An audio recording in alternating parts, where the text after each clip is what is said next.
August 1944. The Texas sun beats down on Camp Hearn like a hammer on an anvil. Barbed wire cuts the sky into pieces.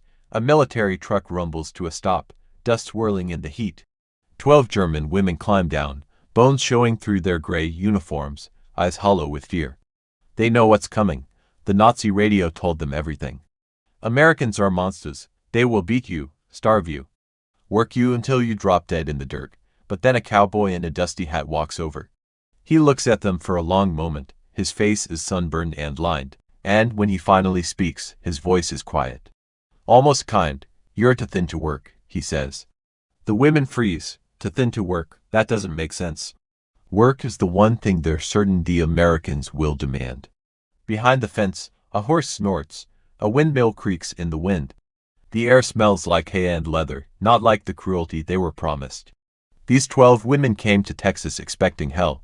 Instead, they got something that shocked the U.S. Army, confused their guards, and broke every story they'd ever been told about America. This is the true World War II tale of enemies who became something else entirely.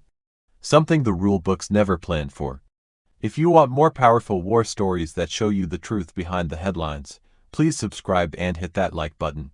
And stay with me until the end, because what happened on that Texas ranch will change how you see the whole war.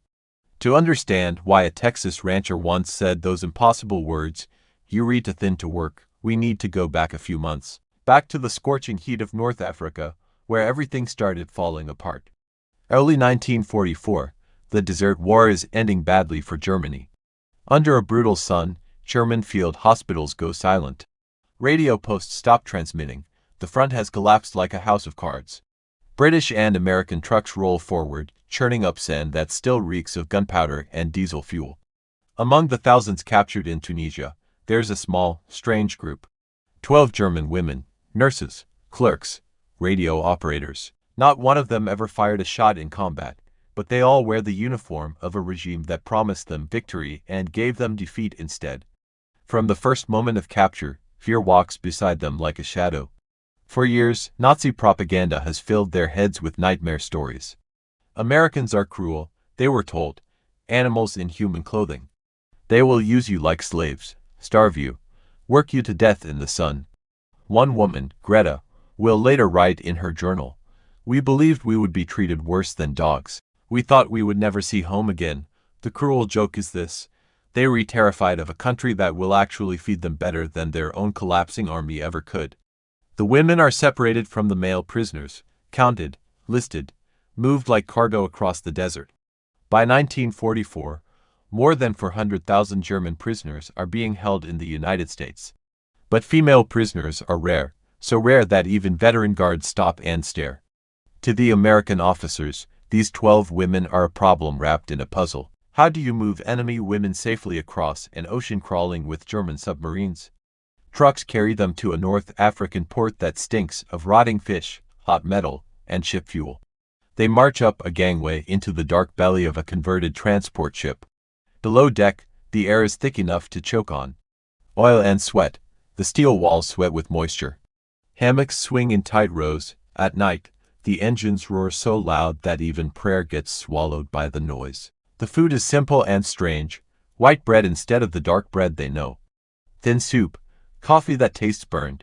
It is actually more than many German civilians are getting in 1944. But to women already weak from months of shortages, it barely slows the weight falling off their bones.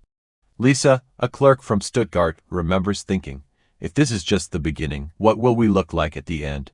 The convoy crosses more than 3,000 miles of Atlantic water in just over 2 weeks. Sometimes the women are allowed on deck in small, guarded groups. Salt wind slaps their faces.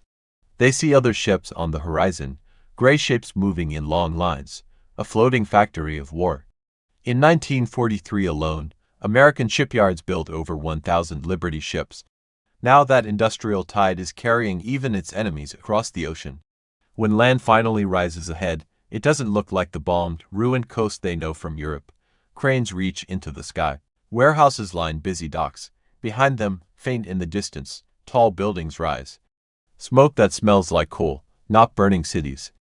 "We looked at the harbor," one woman later recalls, "and thought, so this is the country that has so much." And yet they want more. From the port, armed guards move them onto special train cars. The train rattles inland, steel wheels beating a steady rhythm. Through dirty windows, they watch an America that feels impossible. Fields roll by, green and gold. Small towns flash past with gas stations, cafes, shop windows crowded with goods. They're prisoners. But they see more meat hanging in butcher shops at one station stop than most German families have seen in a month. At one stop, the smell of fried food and fresh coffee drifts through an open door. The women hold back, hands bound with simple rope. An American guard, barely older than they are, hands up a metal container of water. He doesn't smile exactly. But his voice isn't cruel. Here, he says, it's such a small thing. But for women who expected beatings, it doesn't fit the story burned into their minds by Nazi radio. This isn't propaganda, this is reality. And reality doesn't match what they were told. Day by day, the cities shrink, the land gets wider. The air grows hotter, heavier, trees change shape. Every sign is in English, unreadable to most of them. Some press their faces to the glass at night, watching lonely farmhouse lights slide by. Each one is proof that the war hasn't touched this place the way it has touched Europe. Finally, after traveling more than 1,000 miles inside the United States, the train slows near a small Texas town called Hearne. When the doors open, the air that rushes in is thick and wet. It smells like mud, creosote from the railroad ties, and something else.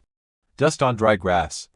An officer reads from a clipboard, 12 German female prisoners. Non-combat personnel. Transferred to Camp Hearne, they step down onto American soil as captives. They carry nothing but the clothes on their backs, the weight of fear, and the lies they've been told about the people now holding them.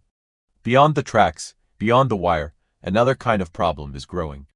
A rancher named Tom Wheeler is staring at empty fields and broken fences, wondering how he'll keep his land alive with every able man gone to war. Camp Hearne sits in the middle of Texas farm country, about 15 miles from the nearest real town. From a distance, it looks like a small wooden city dropped onto flat land. Long rows of barracks, a tall water tower, guard posts at every corner. Up close, you see the hard edges. Barbed wire fences glittering in the sun, searchlights waiting on tall poles, boots crunching on packed dirt that smells like dust, sweat, and disinfectant. By 1944, more than 4,000 German prisoners are held at Camp Hearne, part of roughly 50,000 posts spread across Texas in over 30 branch camps. Most are men captured in North Africa and Italy. But a few dozen are women, gathered in small groups. The regulations are clear.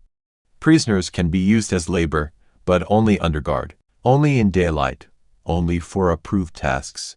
The U.S. Army pays their labor at a set rate, about 80 cents a day, credited on paper. Farmers and ranchers pay the government. Inside the wire, life follows a strict rhythm. Mornings smell like thin coffee and army bread. A bell rings for roll call. Guards count prisoners in German, English, and numbers. Prisoners clean barracks, line up for food, march to work details. A former American guard will later say, "It was tight but not cruel. We had rules to follow, and we followed them." Outside the wire, another crisis is building. Texas is rich in land but desperately short on people.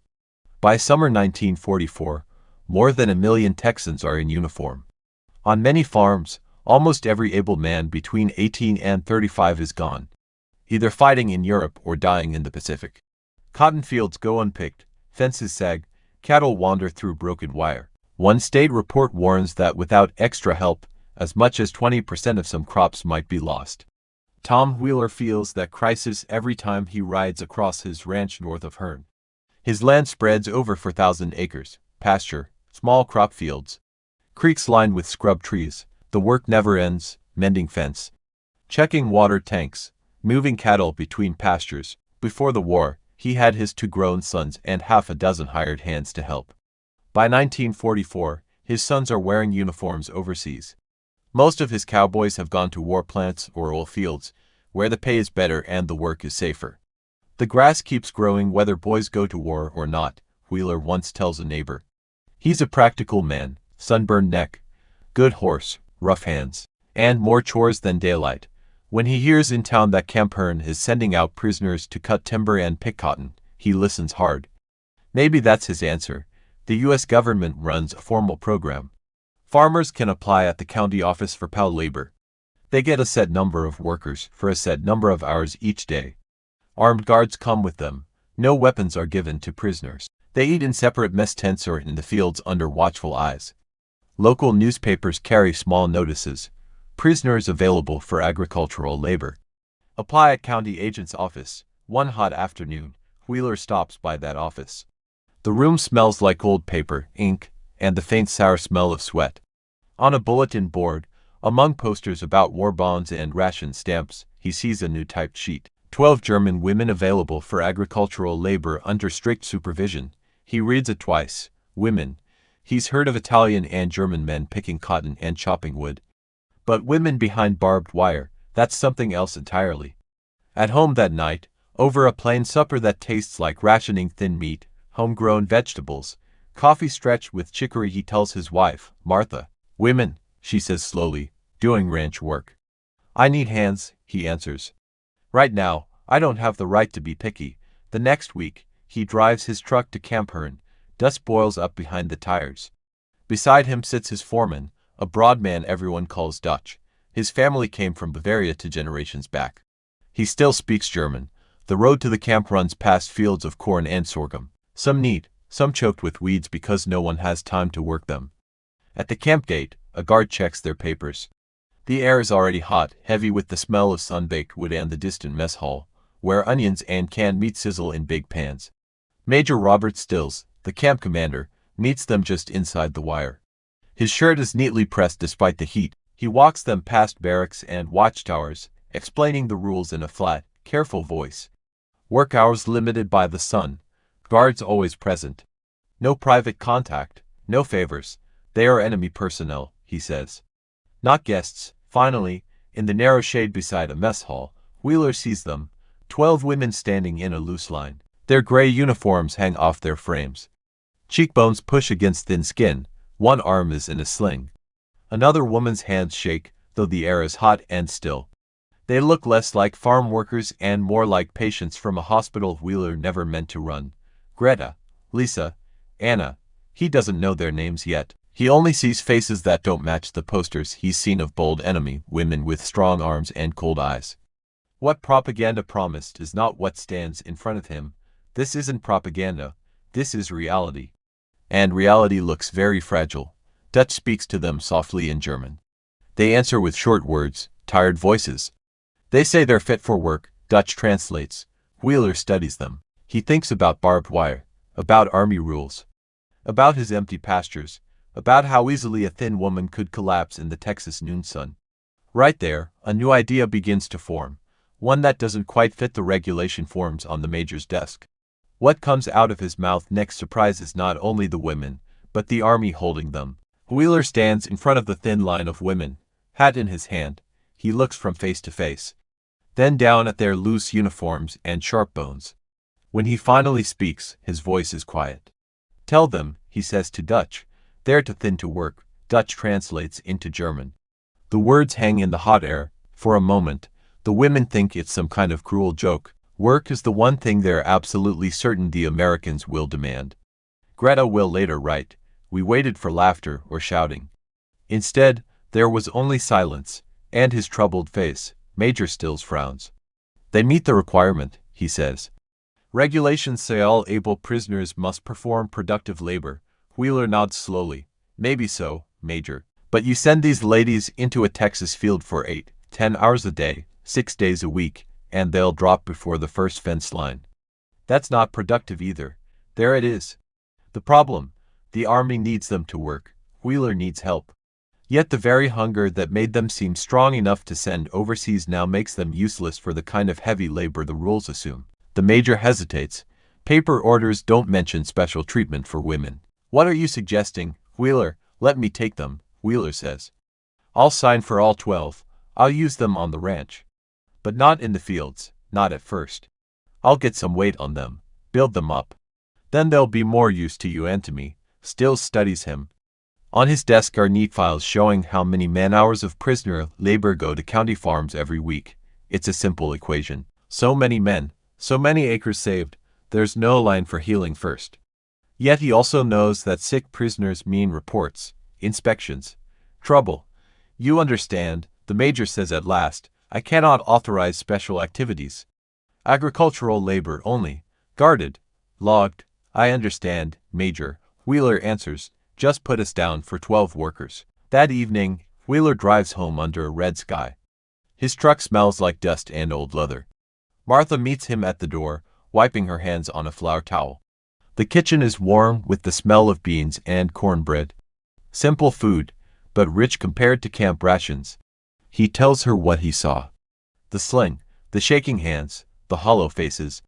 They're supposed to fix my labor problem, he says, but they look more like they belong in your pantry than my pastures. Martha sits down at the wooden table. Dutch joins them, his big hands wrapped around a coffee cup. The small house grows quiet except for the ticking clock and the faint sound of crickets outside. They have to work, Wheeler says. The army made that clear. Work. Yes, Martha answers, but what kind of work? She thinks for a moment. They could help here. Cleaning, canning, sewing. God knows I could use the help. Wheeler shakes his head. Some, maybe. But I saw their eyes. They're used to doing important jobs, even if it was for the wrong side. Nurses, clerks, radio people. If I lock them in a kitchen, they'll feel like they've been put in a box. That won't build them up. It'll break them different. Dutch clears his throat. Back in Bavaria, my aunt said girls learned to ride before they could read proper. Maybe some of them know horses. The room goes quiet. Martha looks up sharply. Why not, she says. You have gentle horses, safe corrals. They could learn to ride, check fences, move smaller groups of cattle. It's real work, but it gives them some control. Something strong under them instead of just fear. Wheeler stares at her. Teach enemy prisoners to ride my horses. He imagines the colonel's face. It doesn't look pleased. Will the army approve it? Dutch asks. Probably not, Wheeler says. Then he sighs. But the rules say agricultural labor. They don't say a man has to be the one holding the reins. That's plain enough. You always told our boys, Martha says quietly, do the right thing first. Then answer questions later. Wheeler rubs his temples. It's a quiet rebellion, planned over coffee at a plain kitchen table. They'll take the 12 women. They'll do the work on paper. So many hours, so many tasks, so many acres checked. But the path to that work will run through the horse corral. Later, Lisa will remember that moment from the other side. We did not know about his kitchen, she writes. We only knew that instead of saying work harder, he said you are too thin. It was the first time since capture that someone saw us as women, not just as uniforms. This isn't propaganda. This is reality, and it runs against almost every story both sides told about the enemy. 3 days later, just after dawn, a military truck rolls out of Camp Hearn. 12 German women sit in the back, heading north over the dusty road. They expect fields and tools and endless rows of hard earth. What they see when they reach Wheeler's ranch changes everything. The truck rattles to a stop just inside Wheeler's ranch gate. The sun is still low, painting the eastern sky golden pink. Cool air carries the smell of dew on grass, mixed with dust and a sharper scent the women don't at first recognize, hay and horse sweat. They climb down, chains clink lightly. Instead of rows of crops, they see a wide dirt corral fenced with rough boards. Inside stand 8 saddled horses, calm in the morning light. Their coats shine brown, black, and cream. One flicks its ears. Another snorts, steam puffing in the cool air. For a moment, no one moves. We thought this was some kind of test, Lisa will later write. We looked for the shovels, the heavy tools. Instead, there were animals waiting for riders we did not believe we could be. Wheeler stands by the fence with Martha and 2 older ranch hands. Dutch translates as Wheeler speaks. Today you will not go to the fields, he says. First you will learn to be around the horses, then maybe you will learn to ride. If you wish. The offer itself feels like a paradox. They're prisoners, yet they're being asked what they want. Back in Germany, propaganda showed Americans as brutal monsters. Now an American is giving them a choice. One woman steps forward. Her name is Greta. Her hands tremble, but her eyes are clear. I taught riding in Bavaria, she tells Dutch quietly. Before the war, Dutch nods to Wheeler. She knows horses, he says. Wheeler leads her toward a sorrel mare named Honey. Up close, The animal smells warm and alive. A mix of leather, dust, and sweet hay. Greta reaches out. For a few seconds, her fingers hover over the mare's neck. Then she lays her palm flat on the smooth coat. She begins to cry, not loud. Just silent tears cutting lines through the dust on her face. In that moment, she will later write, I remembered who I had been before I was a number.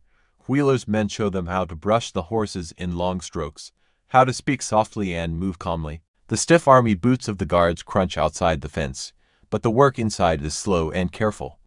By the time the sun climbs higher, 6 women are grooming horses. The others watch, learning. From that day forward, the pattern becomes clear. 6 days a week, a truck brings the women at dawn. They work until early afternoon, when Texas heat turns dangerous. At first, they stay in and around the stables, grooming, feeding, cleaning stalls, mending leather tack. It's real labor moving hay bales, hauling water, but it allows them to rest when they need to build strength instead of breaking what little they have left. Within 2 weeks, they begin sitting in saddles. Wheeler uses a lunge line, a long rope that keeps horse and rider moving in a small circle.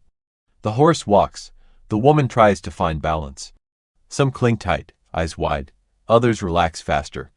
Greta moves with the easy grace of someone returning to an old language. Martha comes out every day. She wears a plain dress and sun hat.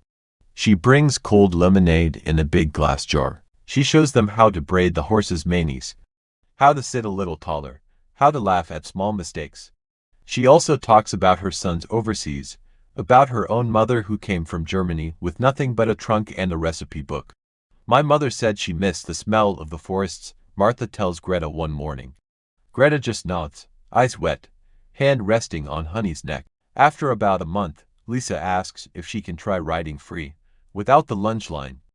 Wheeler saddles Pete, an old gelding who's taught 3 generations of wheelers and ranch hands. Lisa climbs up with help. Her legs shake. Dutch repeats Wheeler's calm instructions. Hold the reins here. Gentle squeeze with your legs to move. Pull back to stop. He wants to listen. Pete walks. Dust puffs under his hooves. At first, Lisa sits stiff. Her hands grip the reins too tight. Slowly, her shoulders drop. Her back straightens. By the 3rd circle around the corral, she's smiling. When she finally slides down, her legs almost give out. For a little time, she tells Martha, I forgot I was a prisoner. By October, they're doing more than circles. In groups of 2 or 3, always with a guard nearby, they ride along fence lines, checking posts and wire. On paper, they log hours of agricultural inspection across hundreds of acres. In practice, they're learning the land in a way no barbed wire fence could teach. News of this unusual program spreads. Other ranchers come to watch. Some scoff, others are quietly impressed. It also brings the Army's attention. One Tuesday, Major Stills arrives with a colonel from the regional prisoner office. Their jeep rolls up in a cloud of dust. They step out into air that smells like sun on dry boards and fresh manure. They watch in silence as 2 women ride slowly around the corral. Others clean hooves and check saddles. This is not what I expected, the colonel says at last. No, sir, Wheeler replies. But it works. They check fences, move cattle, watch water tanks. Last week they helped bring in strays from the north pasture. Couldn't have done it on foot. The colonel looks again. He sees women who no longer shake from hunger, who move with purpose instead of fear. Any trouble, he asks. Escape attempts, discipline issues. None, Wheeler says. They work hard. They follow orders. They seem grateful. This isn't propaganda. This is reality. Written in healthier faces and smooth daily reports. Continue, the colonel says finally, but keep records. Every hour. Every task. As the days grow shorter and cooler, the women sometimes sing as they ride. Low German songs mixing with the creak of leather and the jingle of bits. The sound carries across the fields like an answer to distant guns they can no longer hear. Soon, another idea will test the Army's patience even more. A plan for one shared evening under the same roof, while the war still burns across the ocean. By late autumn, the Texas heat has eased. Mornings are cool. Breath shows faint in the air when the women first step from the truck. They're still prisoners, but they no longer look like ghosts. Faces have filled out. Hands are steadier. They ride out to check fences and water tanks, leather creaking under them, horses snorting small white clouds. Work songs come back first. At the water trough or in the barn, one woman starts a German folk tune. Another joins. Before long, soft harmony mixes with the jingle of harness and the scrape of rakes on the stable floor. Some ranch hands, many with German grandparents, recognize old melodies and hum along. It sounded like a farm, not a prison. One hand will later say small gifts begin to travel both ways. The men sometimes bring a pencil, a scrap of writing paper, a tattered English phrase book from town. One evening, Greta comes to Wheeler with something wrapped in cloth. Inside is a small horse she carved from a piece of scrap wood. The curve of the neck, the set of the ears, even the tilt of the head matches Honey, the sorrel mare she rides. "You gave us back our strength," she says through Dutch. "I can only give you this." Prisoners aren't supposed to give presents to their guards. Yet here's a carved thank you sitting in Wheeler's rough hands. Again, reality doesn't match the simple enemy picture the war demands. As December comes, the days grow short and sharp. Frost dusts the grass some mornings. Martha watches the women arrive, coats thin, shoulders a little hunched against the wind. One night, as she stacks jars in the pantry and smells the sharp sweetness of preserved peaches, she speaks to Wheeler. "We should do something for Christmas," she says. One evening, a real meal, a tree, songs. He stares at her. "They're prisoners, Martha. The rules already bend every time they put a German girl on a Texas horse," she answers. "They're far from home. Maybe their homes are gone. One good night won't lose this war." Wheeler thinks of his sons eating in field tents somewhere overseas. He thinks of the women riding his fences without complaint. The next day, he telephones Camp Hearn, then the colonel in charge of the prisoner program.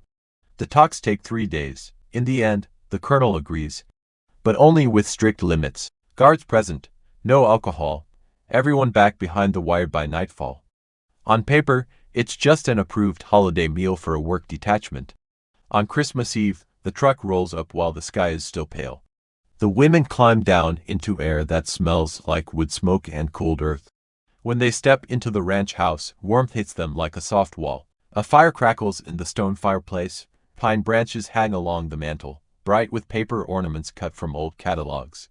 The table is set for more than a dozen people. Martha has saved and planned for weeks. There are roast chickens, skinned crisp and brown, mashed potatoes rich with butter, green beans from the summer garden, fresh bread, and a pie made from those gold slices of canned peaches. At that time, an average German civilian might struggle to reach 1,500 calories a day. Here, even prisoners sit in front of more food than many families in Europe can now imagine.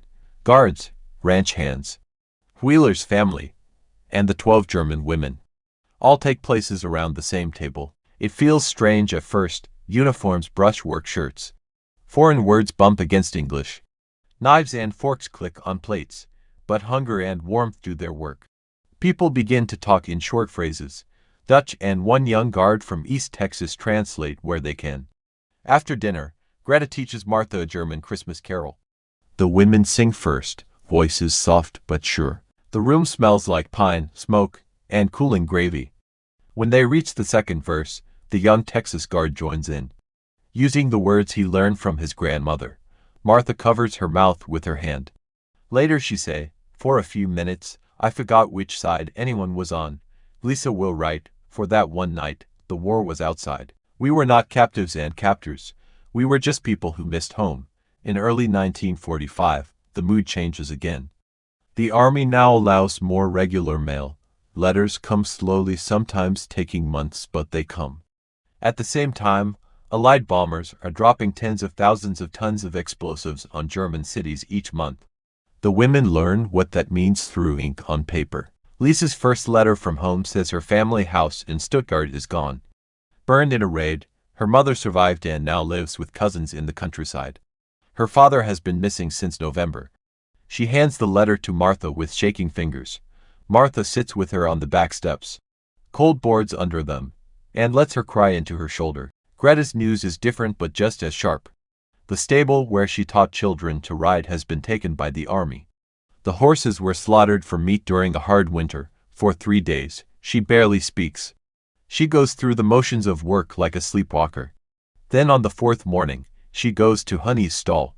She brushes the mare until the coat shines, breathes in the familiar smell of horse and hay, and slowly begins to talk again. Some beauty lives, she will write later. Even when the world cuts down most of it, the women also write back across the ocean. They describe horses, open pastures, Christmas dinners, and Americans who said you are too thin to work instead of beating them. Relatives in ruined German streets can hardly believe it. This isn't propaganda, or it is reality. But it sounds like a story made up by enemies. Outside Texas, the war keeps moving. German armies are falling back on every front. In the spring, new orders will come to Camp Hearn. The women's time at the ranch is running out. Even as their ties to it grow stronger, with every letter sent and every fence line ridden. Soon they'll learn what happens when the war ends, and where home really is now.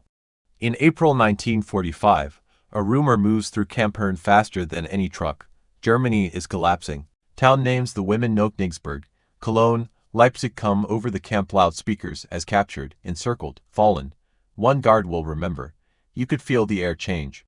For us, it meant we might go home sooner. For them, it meant they might not have a home to go back to. Out at the ranch, the women keep working. They check fences that don't really need checking. Brush horses already clean. Busy hands keep fear a little further away. One morning, Lisa asks Wheeler through Dutch, "When the war ends, what happens to us?" He tells the truth. "I don't know. But you'll be stronger than when you came. That will matter wherever you go." By summer, orders are clear. The POW program will wind down. Between late 1945 and 1946, the United States will send home almost all of the roughly 400,000 German prisoners it holds. At Camp Hearn, that means closing work detachments, including Wheeler's. Martha insists on a farewell supper. This time there are no trees or songs in the plan, just a simple meal, stew, bread, coffee. The house smells like onions, flour, and wood smoke. The women arrive in their worn uniforms, now less loose than before. They bring what they can. Small drawings. Letters written in careful English, another carved figure or two. The ranch hands lay out gifts as well. Sturdy boots, worn but solid. Work gloves. A few warm coats for the long journey. Greta presses a folded paper into Martha's hand. It holds an address in Bavaria. "If you ever come to Germany," she says, "please find me. I want you to see it when it's green again." Martha nods, knowing she might never cross the ocean, but also knowing that promises can feed the spirit like food. On their last day, Wheeler does something the rules never imagined. He lets the women ride one final wide loop through the north pastures, with only light guard behind them. The morning is bright, the sky a deep blue bowl. Gross brushes their boots. The wine carries the clean smell of sun-warmed earth and cattle. They ride mostly in silence. Each feels the rhythm of the horse under her. The weight of the saddle, the leather reins warm in her hand. I tried to memorize it, Anna will later write. The color of the sky, the sound of the hooves. I thought, if I can remember this, I can survive what comes next. When they return, they slide from the saddles slowly, touching the horses' necks one more time. Brushes rasp over coats. Hooves are checked for small stones that aren't there. They're stretching out the goodbye. Martha takes a few photographs with a borrowed camera. 12 women standing beside horses, the wind lifting their hair. None of them know those pictures will sit in a family album for decades. That evening, the truck comes. The women climb in, chains light against steel. As it pulls away, they look back, at the low house, the corral, the windmill turning against the sky. Wheeler and Martha stand at the gate until the dust cloud settles and the road is empty. The ranch has the same number of acres and animals, but it feels different now, as if some new piece of its story has been cut out and carried away. Most of the women reach Germany in late 1945 and early 1946. What they find is worse than they feared. Streets of broken stone, burned roofs open to the rain, families scattered. Greta finds part of hers in Bavaria. In time, she reopens a small riding stable. Children once again learn to sit a saddle under her eye. Letters cross the Atlantic for years, thin envelopes with foreign stamps, smelling faintly of dust and old ink. Today a little boy trotted for the first time, she writes to Martha. "I thought of Texas. Lisa's path is harder. Her father died in the last chaos of the war. She trains as a teacher in a ruined Stuttgart and works with orphans who've lost almost everything. In a 1953 letter, she writes, "I teach them English. Sometimes I use phrases I learned on the ranch. When I say plenty more where that came from, they don't understand, but I remember the full plates. And I smile. Other women build lives that keep one foot in each world. A few marry American soldiers during the occupation, staying in Germany but tied to the country that once held them prisoner. Some later immigrate legally to the United States. A smaller number even find their way back to Texas. They bring with them the strange skill set of German women who can ride like cowboys." Anna becomes an artist. Her later paintings show German women on horseback under a Texas sun, guard towers in the distance, and cowboys offering outstretched hands instead of rifles. In the 1960s, her work hangs in galleries in Munich and Stuttgart, quietly asking viewers to rethink easy stories about enemies and friends. Wheeler keeps ranching until his death in 1963. Among his papers, Martha finds letters from all 12 women. Thick with thanks. The small carved horse still sits on the mantel, its wood worn smooth by dusting hands. When Martha dies in 1982, her children find those letters and the old photograph of the women and the horses. They don't know every name, but they know the story. In later years, historians looking at POW programs notice something unusual in the records from Camp Hearn and Wheeler's ranch. Healthy prisoners, steady work, no escape attempts. The secret isn't complex. Treat people with basic dignity, and many will answer with their best selves. This isn't propaganda, this is reality. They came as conquered enemies. They left as students of a different kind of power. And in the end, the sharpest weapon in that quiet corner of Texas wasn't a gun or a fence. It was the simple decision to see human beings where others saw only the word enemy. The story of 12 German women on Texas horses is a small thread in a huge war. But it shows a clear truth. One side had more planes, tanks, and ships. But it also had full plates, open land, and enough confidence to treat even its enemies with a measure of care. The women came from a world of fear, hunger, and orders shouted from loudspeakers. On the ranch, they met a quieter power. Food shared at one table, skills freely given, and a gate that opened every morning and closed every night without breaking them. In the end, the loudest victory here wasn't over territory. It was over hatred itself. A reminder that even in a brutal war, people can choose to act with simple decency and change how the story is remembered. If you'd like to hear more true World War II stories told this way, human, detailed, and surprising, make sure you subscribe, leave a like, and share this video. And in the comments, tell me what part of this story challenged what you thought you knew about the war.